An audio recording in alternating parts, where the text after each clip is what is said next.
6.3 question number 7। बहुत सारे parts है, समझ जाओगे, देखने में सिर्फ बड़ा बड़ा सा है, बहुत सिंपल है। कौन कौन सा प्रूफ करना है बेटा?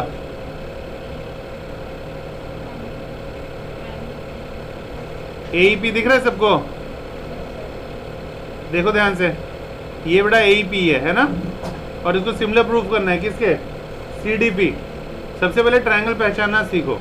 CDP यही वाला ट्रायंगल हुआ, मतलब तुम्हें ये ट्रायंगल और इस ट्रायंगल को आपस में क्या प्रूफ करना है बेटा? सिमिलर। लड्डू क्वेश्चन है, देखो कैसे।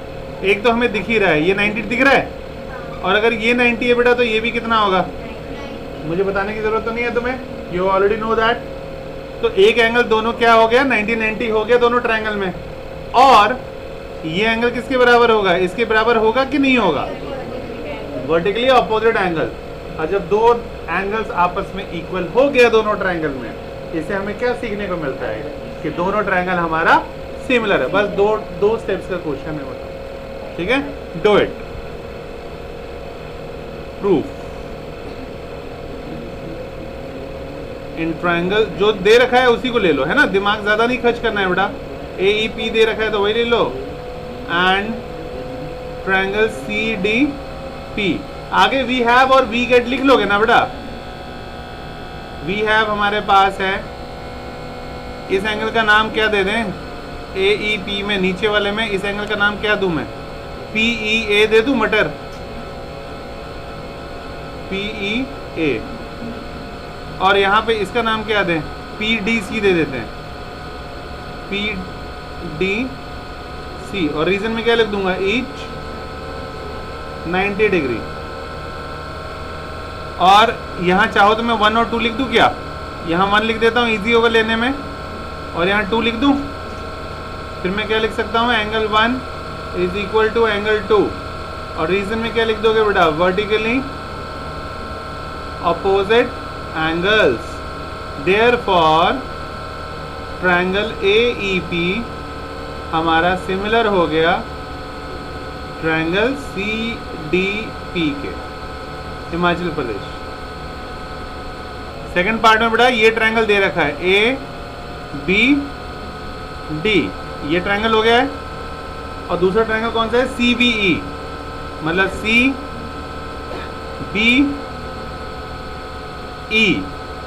अब फिगर देखो, कुछ कुछ वैसा है जो मैंने कहा था एक क्वेश्चन नहीं करेंगे 9th या 10th वाला। अभी जो मैंने हरा हरा मार्क किया है, ग्रीन ग्रीन जो मार्क किया है, वैसे ये देखो जैसे 10th वाला फिगर है बना होगा। इसलिए मैंने बोला जब इसमें कर ही लेंगे तो वहां फिर से क्यों करेंगे, ठीक है? हरा हरा दिख गया ना बेटा? अब इन दोनों को आपस में सिमिलर प्रूफ करना है। सोचो, देखो ध्यान से, मैं हेल्प कर देता हूँ थोड़ी सी। अब सबसे पहला ट्रायंगल कौन सा था पहले मैं लिख लेता हूँ बेटा। हाँ बेटा, ट्रायंगल ABD और CBE दोनों मैंने ग्रीन से दिखा दिया है। अब ध्यान से देखो, इनको सिमिलर प्रूफ करेंगे। अब दोनों ट्रायंगल में अगर ध्यान से देखो, ये बड़ा वाला जो ट्रायंगल है बेटा, ठीक है, इस वाले में यानी ABD, ये कितना एंगल है? 90 डिग्री। अब दूसरा वाला कौन सा है? CBE। CBE में ये एंगल कितना है? 90 डिग्री है। अब दोनों ट्रायंगल को ध्यान से देखो, ये वाला एंगल इस ट्रायंगल में भी दिखेगा, और यही वाला एंगल इस ट्रायंगल में भी दिखेगा। तो मैं लिख सकता हूँ angle B is equal to angle B, common. बस दो एंगल मिल गया, मतलब दोनों एंगल क्या हो जाएगा? Similar. Do that. Angle ADB is equal to angle CEB, और रीजन में क्या हो जाएगा? Each 90 degree. और दोनों ही ट्रायंगल में angle B is equal to angle B, और रीजन में क्या लिख दोगे? कॉमन। मुझे समझ आ रहा है बेटा? पक्का? Therefore triangle ABD is similar to triangle CBE। Theorem कौन से लिख दोगे? By angle similarity. हाँ, वो भी लिख सकते हैं बेटा, क्राइटेरिया भी लिख सकते हो, थ्योरम भी लिख सकते हो, कुछ भी लिख सकते हो, ठीक है? अब हमें कौन कौन सा ट्रायंगल लेना है बेटा, तो चेक करो। वो भी बहुत ही सिंपल है बेटा।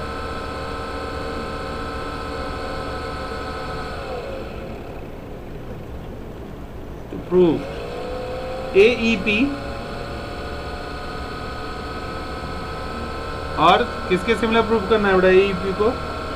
ADB। अब ध्यान से देखो फिर से, बस ट्रायंगल ढूंढना है। अगर ट्रायंगल ढूंढ लिया तो काम हो गया। A पे रखो, E पे जाओ, P पे जाओ, मतलब कौन सा ट्रायंगल हो गया बेटा? ये वाला ट्रायंगल। और ADB दिख रहा है? ADB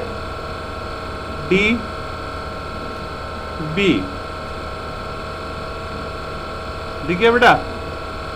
अब ध्यान से देखो, ये छोटा वाला ट्रायंगल और ये बड़ा वाला ट्रायंगल, ये वाला, ये एंगल है, दोनों में कॉमन दिख रहा होगा।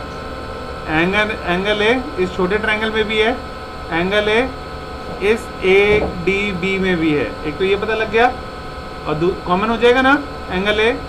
एंगल ए नहीं लिखना चाह रहे तो इस एंगल का नाम क्या दे दोगे? PAE। दोनों ट्रायंगल में कॉमन आ गया। और एक चीज जो है वो तो हमें दिख ही रहा है, ये कितना हो जाएगा? 90 डिग्री। और ये बड़े वाले ट्रायंगल में ये वाला 90 डिग्री। फिर से दोनों एंगल आपस में इक्वल हो गया, तो मतलब दोनों ट्रायंगल आपस में similar. Start doing this. Triangle AEP और ट्रायंगल ADB वी हैव,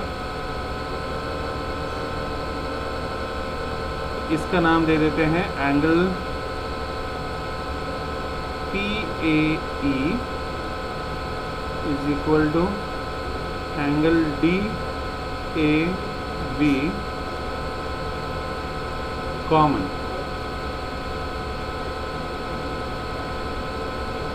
और ये एंगल का नाम दे देते हैं PEA। Angle PEA is equal to, और इस एंगल का नाम क्या दे देंगे? ADB। एंगल ADB ओरिजिन में क्या लिख देंगे? Each 90 degree. Therefore triangle AEP is similar to triangle ADB। कौन सा क्राइटेरिया? फिर से बाय एंगल क्राइटेरिया। खत्म। तो तुम खुद ही कर लोगे, जो अभी तक अभी जो किया हमने फिर से वही है। PDC ढूंढो, PDC कहाँ है? अब छोटा वाले की बात हो रही है बेटा इसकी। ये PDC ट्रायंगल को सिमिलर प्रूफ करना है। BEC, ये रहा B, ये रहा E, ये रहा C। अब तो पता लग ही गया होगा बेटा सबको। कॉमन वाला एंगल कौन सा है? दिख रहा है दोनों ट्रायंगल में? ये एंगल है ना, ये छोटे ट्रायंगल में भी है और ये वाले ट्रायंगल में भी है। और एक ये 90 डिग्री और एक ये 90 डिग्री आपस में इक्वल हो गया, तो दो एंगल आपस में इक्वल हो गया, मतलब दोनों सिमिलर हो गया। That's it. शुरू करो। PDC and BEC।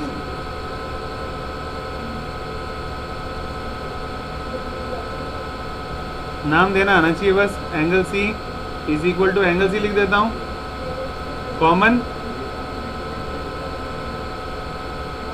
और PDC में एंगल PDC, और दूसरे वाले में BEC में angle CEB। Angle CEB each 90 degree. Therefore, triangle PDC is similar to triangle BEC by angle criteria।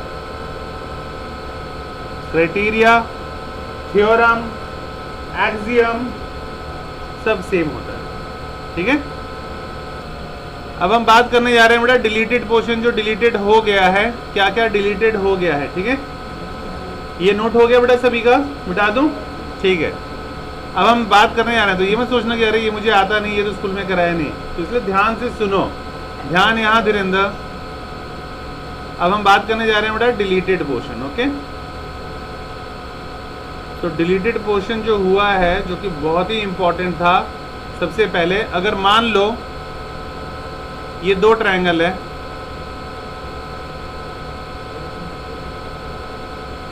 ये ट्रायंगल ABC है और ये सिमिलर है ट्रायंगल PQR के, सपोज, तो फिर इसका एरिया बेटा, area of triangle ABC upon area of ये दूसरा वाला ट्रायंगल, इनका रेशियो निकाल लिया जाता था और वो किसके बराबर होता था बेटा, दोनों इसका साइड का प्रोपोर्शनल होता था। मतलब AB बाय PQ, मतलब AB का स्क्वायर अपॉन PQ का स्क्वायर, या फिर BC अपॉन QR होता है उसका स्क्वायर, तो मतलब BC square upon QR square is equal to AC by PR का होल स्क्वायर, अर्थात AC का स्क्वायर अपॉन PR का स्क्वायर। तो ये प्रूफ आता था, बहुत ही इंपॉर्टेंट हुआ करता था। फिर इस पे बेस क्वेश्चन आता था, रेशियो निकालने के लिए दे देते थे।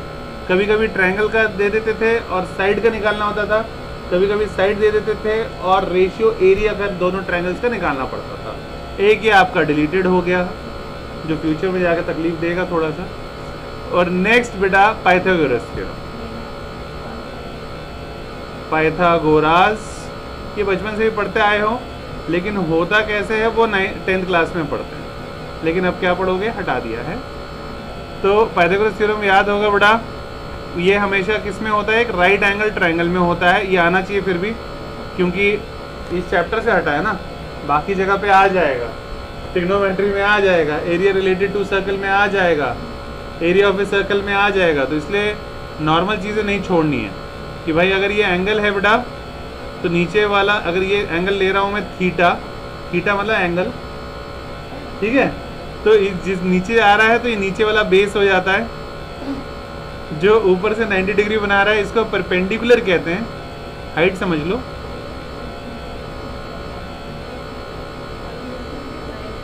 और ये क्या है बेटा, हाइपोटेन्यूज है। तो सबसे बड़ा वाले का स्क्वायर किसके बराबर होता है बेटा, perpendicular square plus base square. ये मेन है तुम्हारा, और ये आया कहाँ से, इसका प्रूफ था क्लास 10 में, 7.4 नहीं तो 7.5 में, सॉरी 6.4 नहीं तो 6.5 में, पर हट गया है, ठीक है। बहुत सिंपल था, कोई हार्ड नहीं था।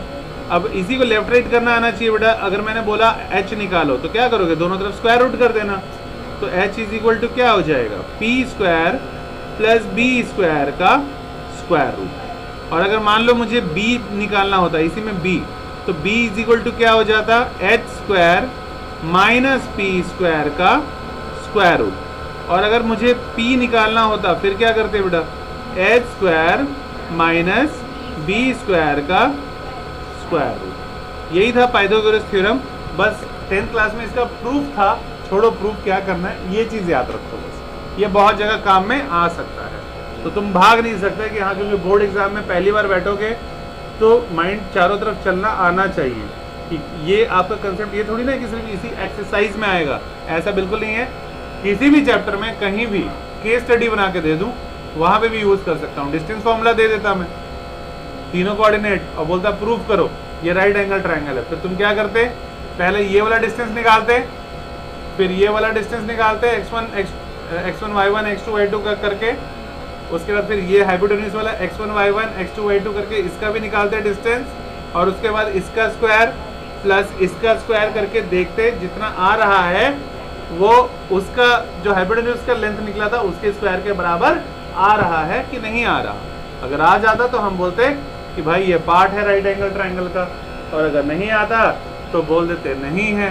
तुम ये नहीं बोल सकते, लड़ नहीं सकते कि भाई ये तो आ नहीं रहा है, ये वहाँ यूज में आ जाता, क्योंकि ये वो चीज़ है बेटा जो 7th क्लास में भी आया था। 7 से सिखाना शुरू हो जाता है बच्चों को, फिर 8th में, फिर 9th में, और अब 10th में, और ये जिंदगी में कभी पीछा नहीं छोड़ेगा, ना 11th में ना 12th में। तो make sure that is very important, Pythagoras theorem पता होना चाहिए। गलती से भी ये नहीं बोल सकते कि मुझे नहीं आता।